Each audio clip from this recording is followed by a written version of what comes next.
Welcome back, everyone, to Bloody Besties. We know that we took kind of a long break, but we had a lot of life that happened to us and kept happening to us. But we decided the perfect time to come back would be right around Halloween. Yeah. So, that being the case, welcome back to Bloody Besties with your hosts, Ruby Wild and Melissa May. And therefore, the topic for this week is going to be Halloween. Do you know the popular Halloween game Bobbing for Apples? I know that as a child, I used to like it. It was super fun. As an adult scientist, it grosses me out with all the kid saliva in the water that you're burying your face in to just get an apple. That's about what I know. You have to be like the first person to go. Yeah, it's like, you know what it reminds me of is the Viking washing bowl where they wash their face and then spit in the bowl and then it just keeps getting passed. And I'm, nope, thank you, no. So anyway, I'm assuming that my thoughts on bobbing for apples are not. No. And back in Europe, bobbing for apples used to be a fortune-telling device. The young girls, before putting the apples in the water, they'd put their names on the back. And then their fellow peers, the boys, would bob for them. And if they got their name, that's who they would marry in the future. Ooh, wait, okay, so a couple questions on this. Were they carved or like written? Do you know that? That's a good point. Just wondering. And two, does that mean like only the boys ever had to bob for apples? Yeah. Oh, wow. And the girls get no choice in the matter. Look at that. Be a lady. You don't want to get your face wet. I mean, true. And like I said, I would not regret that decision because I don't want that. You got to make it more than an apple for me to do that. Yeah. What All right. Nowadays? Money. Bob for dollars. Puppies. Get them by their scruff. All right. So, like I said, we decided that the perfect time to come back would be for Halloween. So we have a couple of stories for you. I'm going to go ahead and start with Halloween morning, 1999. It started poorly for couple Dr. Dirk Greineder, Greineder. He was 60. He was an allergist with Brigham and Women's Hospital. His wife, Mabel, who was 58, worked as her husband's nurse. And that was while she was still going to school to pursue an advanced degree in healthcare. So they were doing real well. Dirk had immigrated to America from Lebanon. Okay, this is real hard because in Tennessee, it's either Lebanon or Lebanon. And this time it is Lebanon, and I'm having a real hard time saying it right. The country. The country, Lebanon, in 1958. He was born in Germany, but World War II forced his family from their home, and that's when they wound up in Lebanon. Lebanon. It's going to be rough. And then they immigrated from Lebanon to the United States. Dirk and Mabel went by May, they had been married for 31 years. They had 3 grown children, Kristen, Cullen, and Britt. They were, the ages reported kind of fluctuated. So most likely the ages are 24, 26, 28. They were all Ivy League graduates. 2 became doctors themselves. So this is a really like smart family. They lived in a Boston suburb called Wellesley, and that was in Massachusetts. They were known by those around them as devoted, loving, together almost every day, and they were known to walk their German shepherds, Zephyr and or Wolfie, in the park. They didn't always take both dogs, and in this case, they were walking just Zephyr. Wolfie was left at home, and they were walking around Moore's Pond, and so it was really close to their house. It's a 46-acre park, so like this is one of those housing complexes that have, we've seen them, like they're rich. They're out walking, and Mabel's back was starting to hurt. So Dirk continued on the walk with Zephyr, and he basically said, you go ahead and rest. I'm going to keep walking the dog. When we get, our loop, I'm going to come back, pick you up, and we'll finish the walk back home. A short while later, Dirk returned to where he had left May, but she wasn't there anymore. He found her kind of pulled off the path, and she was killed. So she was laying just a bit back from the path, and there was actually a smear of blood that led to her body.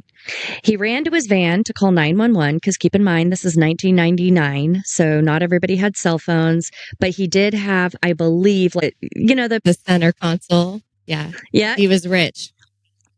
Exactly. And so it was reported by NBC News that he said, help, I'm at the park. I think someone attacked my wife. I'm trying to get to the police. Officer Paul Fitzpatrick was the first officer to arrive, and he was guided to May by Dirk, and he told him that his wife had been attacked when he found her. The paramedics followed shortly after, and Officer Fitzpatrick noted that the large blood stain with the drag mark led to her body, meaning that she had been dragged off the path. So killed on the path, dragged off. She was pronounced dead at the scene. Detective Jill McDermott arrived and searched the area around where May had been found beaten. She had been almost decapitated, and she was stabbed in the chest. So this was a really brutal attack. The killer left her blouse pulled up and her pants pulled down. Her official cause of death was the stab wound in her neck, and it happened with either one or two thrusts. They couldn't figure out. It was so mangled that they couldn't figure out how many wounds were there. Well, you said decapitation. Like she got stabbed enough. So practical decapitation. Basically, every muscle on the side of her neck was damaged, as well as her jugular veins. And this did lead to a rapid exsanguination. Thank goodness. So she didn't have to feel everything. Exsanguination, to bleed out. It's the technical term for bleeding out. Okay. It's a good word. I like to use it. All right. So the wound to her chest also could have been fatal, but it did happen after the neck wound. And this hit her pulmonary artery and her left lung. There was an additional stab wound to her chest, 2 more to the back of her head, and 3 to her forehead, all of which would not have been fatal. All right. So this is something, it bothers the heck out of me. She had a laceration to the back of her head. Rather than me describe it the way I would, I asked Mel to look up the actual definition of laceration to be able to explain it in a way without so much vigor and vitriol. Yes. A laceration is a ripping or a tearing of soft tissue, which to me sounds strange being on the head because, is that soft tissue? Because your skull is right there. It's the skin itself is, and because it's blunt force trauma, like picture if you were to hit a watermelon with a baseball bat, it still breaks open. Right. It's just in a very jagged manner. Yeah. And that's why it's a laceration. That's exactly, it looks like jagged or irregular shaped. It's different from an incision where it would be a cleaner. And when I was looking this up, it reminded me of Dexter when he does his blood slide. Yes. That is not a laceration. That would be an incision. Where a laceration, I'm thinking like it's Halloween time, so there's zombie movies out, and like when a zombie bites your cheek, like would that be a laceration, or that's pulling out? But still, the teeth itself would be it would also be blunt trauma. Okay. So incision is sharp force trauma. Laceration is blunt force trauma. So anybody who says he stabbed her and she had a laceration to this, no, she didn't. No. She had an incision. Yeah. But like if somebody is beaten and like their liver is ruptured, that is a laceration. See the difference? Yeah. It drives me bonkers to hear them used interchangeably. I'm like, do not use them interchangeably. So the reason I bring that up is because she did, in addition to all of these incised wounds, she additionally had a laceration to the back of her head. And that was consistent with the impact of a metal object. So what this means is that there were two weapons used in her attack: a metal object that was blunt force and the knife that was causing all of the incised wounds. So this is why it matters what words you use. Yeah. Words matter, people. I'm going to get down off my soapbox now. I don't know what it is about head injury. Like when people get stabbed in the head, for some reason that like gets me. I don't know if it's because it's not soft. Yeah, you're right about the skull, because I just picture everything so hard. But you know, all those like fusion sites? Yeah. I wonder if those are easier to get through. And then I did have one case back in a while ago. And it was this woman had been killed with a small pointy object that would probably be reminiscent of an ice pick, but skinnier. And it had just been inserted right behind her ear and pierced her brain and killed her. And it was so technically done that the person who had performed that, we had a feeling had some sort of medical expertise. But I just kept thinking, I'm like, how did he get to her brain with something that small and skinny? But I think it's just in certain areas you can get through pretty easy. I forget what those are called, but on another podcast where it's a medical examiner, he talked about those are where when you're forming in a fetus, that's your like areas where everything's bonding together, those suture looking. Yeah. Things. I only know them as fusion sites, but I'm sure that there's definitely a more technical term. I mean, I work on the small stuff, not the human anatomy. Right. I'm not a doctor. Okay, so in addition to these stab wounds, this laceration, there was an additional contusion on the left side of her face, and that would not have knocked her out, but definitely occurred prior to her murder. There was a wound to her lower back that could have been caused by when she was dragged off the path. She did have no defensive wounds. There was no sign of sexual assault, even though the person that killed her had pulled her blouse up and her pants down. So it looks like they might have been trying to stage it as if it was a sexual assault, but no, it wasn't. So the area was locked down, obviously, because this was the third person killed in a county park in a nearby town. And one of them was 75-year-old Irene Kennedy.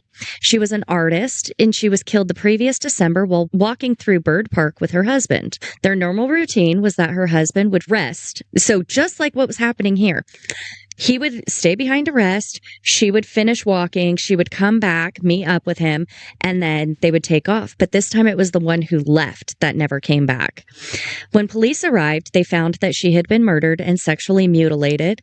She was stabbed 32 times and strangled. A few months after that, an elderly man was beaten in a park in a neighboring town. This was Richard J. Reyenger. He was 82. He was killed August of 1999. He had been fishing when he was attacked, and he was found by another fisherman in the early morning hours. So they were wondering, did they have a serial killer on their hands that was killing these elderly people in parks in towns that started with the letter W? Because this couple were found in Wellesley, then another one was Walpole, and the other one was Westwood. So I mean, you could tell how they were kind of putting them together. Do you think, you know nothing about this case, do you think it was a serial killer? I don't know. It might just be a state that has a lot of W's. I mean, it's Massachusetts. If you're listening from in that area, let us know how many of your towns are W's. But they were reading into it. And spoiler alert, it was not a serial killer, because Irene's murder investigation had a man, Edmund Burke. He was arrested and held in custody for 41 days until DNA proved his innocence. How do you think they held him in custody for so long? So, if you are arrested on suspicion of something, you are granted the right to a speedy trial if they bring up charges. So, you have to bring up charges within 48 hours. If those charges are brought forth while they're finishing their investigation and you're prepping for court, maybe even grand jury to see if you have enough evidence to go forth with the case, then you can be held in court if you can't make bail. So, say you get denied bail because you're a flight risk, then you're just held. But this man was held for 41 days without cause because he was innocent. He got $400,000 for wrongful arrest. Okay. So there you go. In the 90s, right? Oh, Maybe yeah, 2000 90s by now?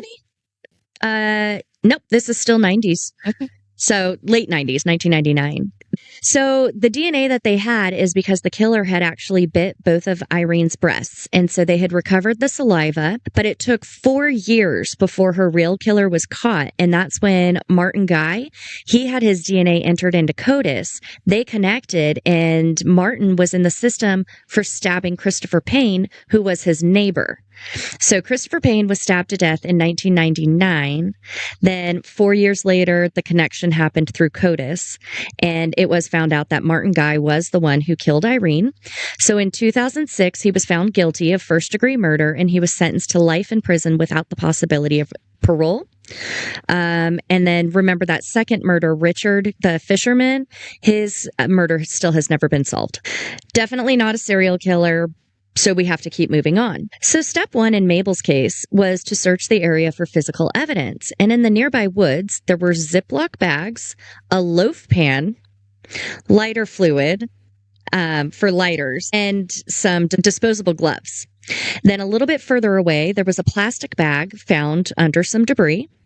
Then a police dog found more evidence that was concealed in a storm drain nearby where she was killed. And that's where they found a pocket knife, a hammer, and one more glove. The pair to the glove that was found November 1st in another storm drain. So, yep, still going. There was trace DNA recovered from her body. It did connect to her husband, Dirk, but that's expected. They live together. They're husband and wife.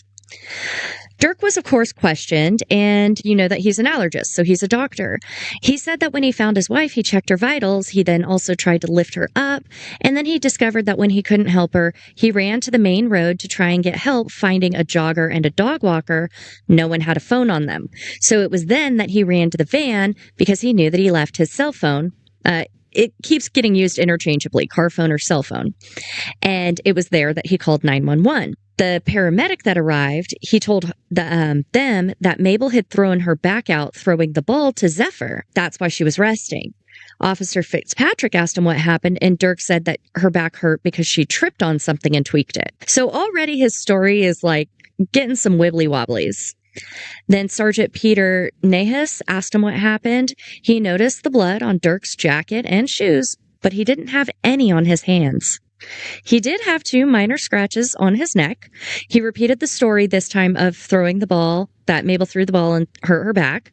He told that same story again to Detective Jill McDermott. He basically says, I left her because she threw her back out. I continued walking Zephyr, took him to the van, put Zephyr in the van, then went back so that way I could go help her back to the van. Then when he found her just off the path bleeding and her clothing disheveled, he ran back to the van. So his story is changing, but also staying consistent, if that makes sense. Yeah, the minor details change if you're a liar. Yeah. So Dirk did agree to go to the police station to give an official statement, during which he told the police that he and Mabel hadn't had sex in a few years because of Mabel's neck problems. Because they were asking, how is your DNA on your wife? Are you guys close? Is your relationship good? And he stated, basically, they're great. They just don't have sex. Do you have any girlfriends? We'll get there. So 4 months after her murder, police announced they made an arrest. Obviously, they arrested her husband, Dirk. So it's what police found that they believed was a plethora of circumstantial evidence that was presented at his trial. And for all those people in the back, circumstantial evidence is evidence. It's called a preponderance of evidence, basically meaning with all of this, in sum total, it could not have happened any other way. So there's enough puzzle pieces to see the picture, even if there's no forensics, okay? Yeah. Okay. And the defense attorneys eat that up, though. Oh my gosh. And every time, I'm just sitting there going, it's a preponderance. All right. So what did they find? Witnesses claimed they may have started to see cracks in the so-called perfect marriage of May and Dirk because May started changing her clothing, started exercising. She asked her sister Ilsa for money for a facelift. This appeared to be in an attempt to regain her husband's attention. Ilsa Stark also said that Dirk told her that he and Mabel, I know I keep interchanging Mabel and May. I don't know which one's appropriate, so I figure if I use both, I'm not being offensive. He said that he and Mabel had simultaneous nosebleeds on their way to the pond that day. So he got a towel from his car, which they both used to staunch the bleeding of their nose. And he said that must be when his DNA wound up at the crime scene. Nope. I love my husband dearly. I could tell you right now, I would never share a towel to staunch our bloody noses. Maybe the other end. I would do the other end. Maybe, but it's like 5 seconds and I'm filling up a double palm of it's ridiculous. I've had to do that more than once. Do you find that, what is it a wives' tale that you're supposed to lean your head back or something? But then it just drips down your throat. Yeah. To me, it's just when you, I just pinch the bridge of my nose and they usually stop. But yeah, mine are horrendous. So that might be part of the reason I could not imagine sharing a towel because I need the whole damn thing. Yeah. Luckily, I don't get them. I just feel real bad for whoever happens to be around because it looks like I have some sort of clotting disorder. Do you know what causes it? Sometimes it's a rapid change in temperature. So if it's super hot outside and I walk into an air conditioned building and then I just hear this pop and I know that it's happened. I've had stress ones before and I've had some where it's in my sleep. Those ones suck because I don't know that they're happening and I just wake up covered. Yeah, soup's fun. Good stuff. Good times. So that's why he was saying, that might be how my DNA was there. So the day after Mabel's murder, Dirk told Belinda Marquis, Ilsa's daughter, that he and Mabel had had sex the morning that she was killed, and he said that the scratches on his neck were from shaving. But keep in mind, he told the cops that they hadn't had sex because she has a bad neck. So he just keeps telling everybody different things. Yeah. And this is where police start digging deeper into Dirk. This is getting to be a tongue twister, but they found that he had an alias, Thomas Young, and he used that alias to download porn, have phone sex, and regularly meet with sex workers, additionally writing himself a prescription for Viagra because he was a doctor. So in the week previous to his wife's murder, he had joined 2 new sex sites, which included the ability to watch live video of naked women, so camgirl sites. And the weekend previous to her murder showed phone logs that he called an escort up to his room in New York while he was there for a medical conference. She alone charged $400. That same day, the hotel showed that he purchased an adult movie. 6 days previous, he contacted a couple that were swingers, and he met up with them. How did he find them? He signed up for a dating service that week. His handle, Casual Guy 2000, and he was not afraid to send out his nudes to entice partners. We don't want nudes, guys. Your appendages aren't attractive. I mean, here's my thing, though. They must work for some people, and some people might be into it, but I would say the majority of the population, if they don't request them, they don't want them. Thank you. So, side note here, this was super funny, but I saw, you know how you can get the Tinder conversations and stuff like that on social media? People screenshot them and it's hilarious. Well, this one girl, some guy sent her a DP. And she comments and she goes, "Oh my God, it looks like a mushroom." And he goes, "Oh, thanks." And she goes, "But one of those really dirty woodsy ones." And he's like, "Okay, I get the point." And she goes, the kind when you're out in the wild and you're not quite sure if they're edible or poisonous." And he was like, "You're a bitch." And then blocked her. That is golden. That is good. I like it. So there you go. There's your ammunition, ladies, for unwanted DPs. Just compare it to a mushroom. A woodsy one. A woodsy, dirty one. So, okay. Shit you not. They had the man in the couple, Harry Page, read the email he received from Dirk on the stand.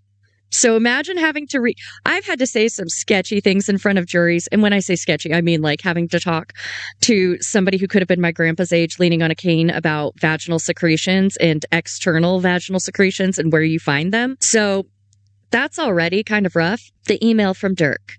I am white, married, but she does not play. So I'm looking for a very discreet couple with whom to play. I am also very oral, both give and receive, and would love to exchange emails to see if we can fit. I'm a few pounds overweight, really only a few, love group activities. I'm basically straight, but I can be flexible in group situations. You can do the splits. And that was not the full message. I just, of course, cut out the part that I loved because it's hilarious. Yeah. So this went on with others that he had contacted throughout the week. And shortly before her murder, he opened up a new email account under the name pussywriter@yahoo.com. Ouch. Yeah. Yeah. Cringe. Very much so. So the prosecution also brought up that he randomly had suspended his Boston Sports Club membership the day before the murder. I don't know why it matters, but it was brought up in court, so I'm bringing it up here. Don't quite know. Then the day before Mabel's murder, he contacted an escort service called Casual Elegance that was run by Deborah Dulio. And then he contacted her again the day after Mabel was murdered. So the day before and the day after. How did he hide all these indiscretions from his wife? He set up a phony medical company with a corporate credit card in his ex-roommate's name, Thomas Young, who he went to school with in Yale. Thomas Young testified at trial that he had no clue Dirk was using his identity. So that's gotta suck. The prosecution even loaded the jury onto a bus to take them to the scene of the crime. And this was to show how remote the area was, how perfectly located it was for this homicide to occur. And the prosecution pointed out the path that Dirk was seen on. So a dog walker at the time of the murder saw Dirk on a dead-end area of the path. So we all know, like the parks, you've got your dead end, you loop around. After the time of the murder, after it was declared that she had been murdered, Dirk was on this dead-end portion of the path. That's where the hammer was found. In the opposite direction, one would travel to leave the park to get to his van. They were all able to see this. Then, remember how he was running through and asking people if they had a phone? Well, one of these people that said that they didn't said that when they got to the parking lot 5 minutes later, Dirk was just starting a phone call. It should not have taken that long for him to get there. So they couldn't quite figure out this gap in time. He waited 5 minutes before he called the police. There was also the inferred evidence. So there was a receipt at their house, the couple's house, for the purchase of nails at a hardware store. This doesn't seem that big of a deal, but police went to the place where the nails were found, and they found that the transaction right after the nails was for a 2-pound Eastwig drilling hammer. The same hammer that was used to kill Mabel. And of note, there were only 4 sold in that store the whole year. Yeah. Well, they're specialties. They are? Yeah. They're made out of one solid piece of metal. So it's super strong and it's good for striking chisels, cracking rocks, and driving in stakes. It has a molded rubber grip to get the vibration out of it. Oh, I guess because, it's all one piece. Yeah. And it's good for when you have a limited swing space, like tight spaces for swinging. And it comes in 2 pounds, 3 pounds, 4 pounds, the head weight. He knew what he was going for because it seemed to be very effective. And what did he use that on? What part of her? Remember the laceration on her skull? The skull. Okay. Yeah. It's probably what he used to subdue her. That's the word I was looking for. And then the rest was to murder her. The blood spatter, yes, spatter, not splatter. Oh, by the way, we need to include, we have a link. Our friends made like little sweatshirts and t-shirts that say spatter, not splatter. We have a Printify shop. Yeah, that's what it is. So the link is going to be in the show notes this week if you want your spatter, not splatter merch. Because the blood spatter on Dirk's shoes was impact spatter, not transfer, as well as what was found on his jacket. There were transfer stains on the jacket, theoretically from him dragging her off the path. So it could have either been from him trying to carry her back to the van or dragging off the path. You can't say one way or the other. So he hit her, I'm assuming, and then drug her into the woods where it was more private to do the rest of his stuff. Most likely. Yeah. And and then the photos that police took that day, Dirk's hands completely clean, even though he said that he checked her pulse on the neck that was practically decapitated and she was bleeding profusely. And then waited 5 minutes to make sure she was really dead to make that phone call.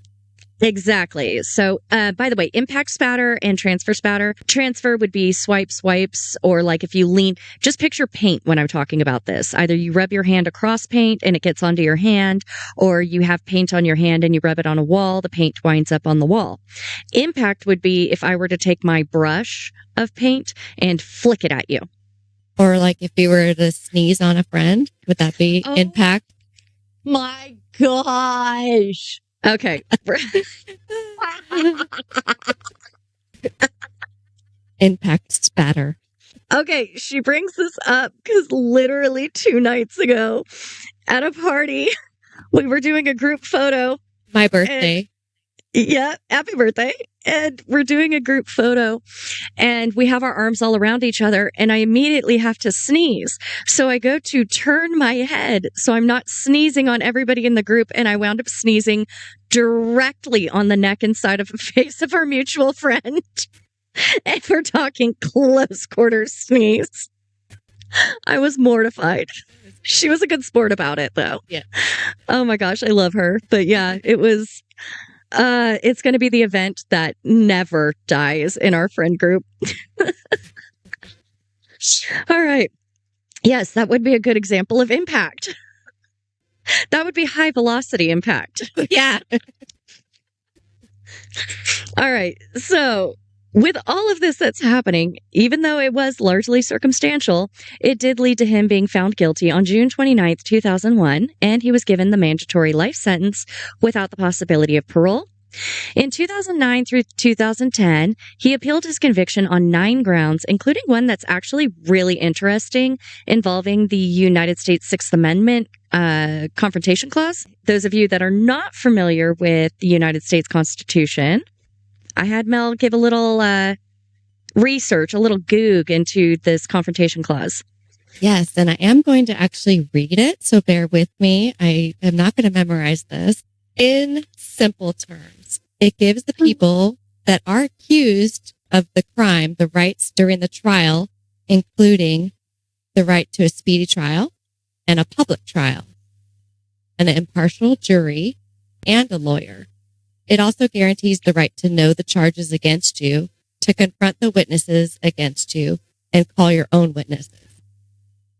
That's what I found in simple terms. What's important in this case is that you must have, say, the forensic expert that conducts the test. They have to be the one that testify in trial. It used to be allowed that, say, their supervisor could testify on their behalf, but that's not true. Well, in this case, it was somebody else that testified on behalf of the expert that conducted the studies. But the judge basically said, even though it did occur, the results of that person's testimony was not what swayed the case. So they basically say, even though that didn't happen in this case, like the correct person testifying, that's not what caused his guilty verdict. So there's that. And then there was more objections, like allowing the testimony of sex workers, the admission that he remained silent upon arrest, the failure to suppress evidence, and on and on and on. Basically, all the motions were denied and everything was left standing, and a motion for a new trial was denied. He professes his innocence to this day and states that even if the law changes and he is given the possibility of parole, he'll never be released because he refuses to take responsibility for a murder that he didn't commit. His children stand by him, saying that he must be innocent, and they refuse to believe that their father killed their mother. While behind bars, he's became a vice chairman for the Norfolk Lifers Group for inmates sentenced to life or close to life, depending on their ages at the time of sentencing. So it's a group that provides assistance, advocacy, and information about their circumstances. And that is where everything stands to this day. So I know I said a couple of stories. I forgot that was a very long one about a single man. But what do you think? Dirk did her dirty. Yeah, he did. So she got all these face lifts and stuff really just for him, you think? She didn't get them. She just wanted them. And yeah, to try and get his attention again because he was getting all up on these sex workers. I thought for sure it ended up that she had somebody, a boyfriend. I tried to make it sound, I like to keep you enticed. So I know it's been recommended that we give like a little summary at the top end, but if I do that, then you know what's coming. I can't do that. That's right. I like to keep you on your seat. That's it for this week's episode. I hope you guys are happy that we're back. We're happy that we're back. And we'll talk to you next time. Bye, y'all.